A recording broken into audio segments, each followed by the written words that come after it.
Harry, we're going to be in Revelation chapter 2, verse 8 to 11 today. And it's one of the churches of the seven churches in Asia that Jesus gave a report card to on how they were doing. See, in the Old Testament, we had a lot of report on whether Israel was doing good or bad.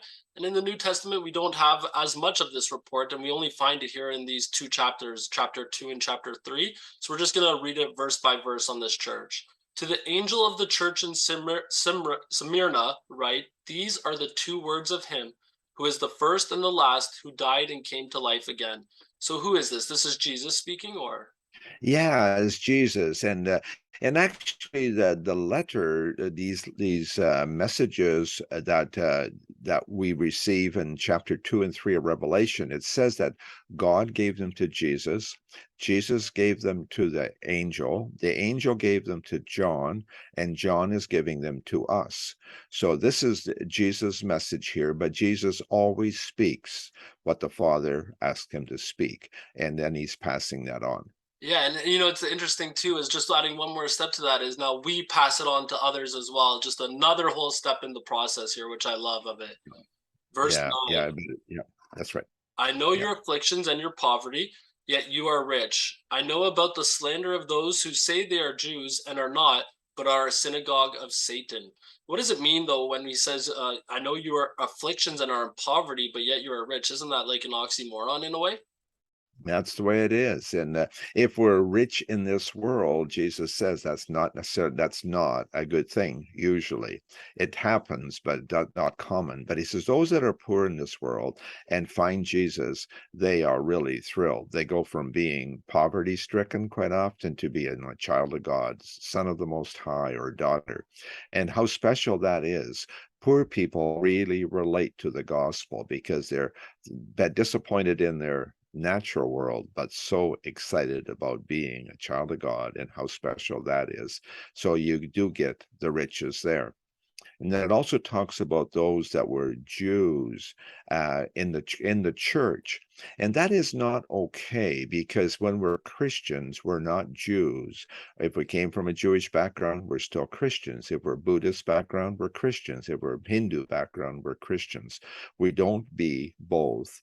Everybody, if we're a child of God in the Christian faith, we're Christians. We're Jesus people, and what we left behind is left behind.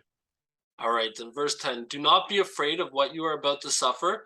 I tell you, the devil will put some of you in prison to test you, and you will suffer persecution for 10 days. Be faithful even to the point of death, and I will give you life as your victor's crown. So, who do tests, trials, and temptations come from, Harry? Well, temptations come from Satan. Tests and trials can come. Well, tests come from Jesus, from the Father, and struggles, they could come from either way. But the point is that tests are common to us. Temptations we have to get rid of first of all, because that's Satan speaking. We just flat out got to stay away from sin. But tests, difficulties that come in our life, we have to pass the test. When things come across ourselves, we have to say, okay, I'm going to, just recognize that this is a test. If we have a health issue, we have a financial issue, family issue, it's a test. How are we going to process this? It's not about asking God to fix our wife or partner or children. Is how can we help me to bridge this gap and be Jesus to my family? How can I deal with financial things in a godly way and I handle that appropriately, do my part, and then Jesus let determine, let's see what happens. Because if we're doing our part, I properly, then Jesus takes it from there. We have to pass the test, and even if we have difficulties, then we've got to keep doing the right thing. And if we do, we get to be in the next grade. Amen. All right, verse 11. Whoever has ears, let them hear what the Spirit says to the churches. The one who is victorious will not be hurt at all by the second death. It's interesting that he ends it with the one who is victorious. And each and every letter to each church, this is the same concept every time. So I find that interesting. Why do you think he does that, Harry? Because every group that we're part of, just even the disciples, there was 12 of them, but one of them was not victorious. 11 presumably were, as far as we know. But we have to be victorious ourselves. We crossed. I believe that if you take the example from Moses and the people of Israel, they all crossed the Red Sea together. That was a group event. But crossing the Jordan into the promised land is an individual event. Not everybody made that. As a matter of fact, most didn't make it. And that's the way it is in our life today. Church is a group event. But crossing the Jordan and coming to the promised land, we have to be focused. And we try to take as many with us as we can, but we have to be focused. It's not a group event. We're not just a whole group going and getting it right, but the one who's victorious. And that is really interesting. We don't get to be victorious sitting on the sofa.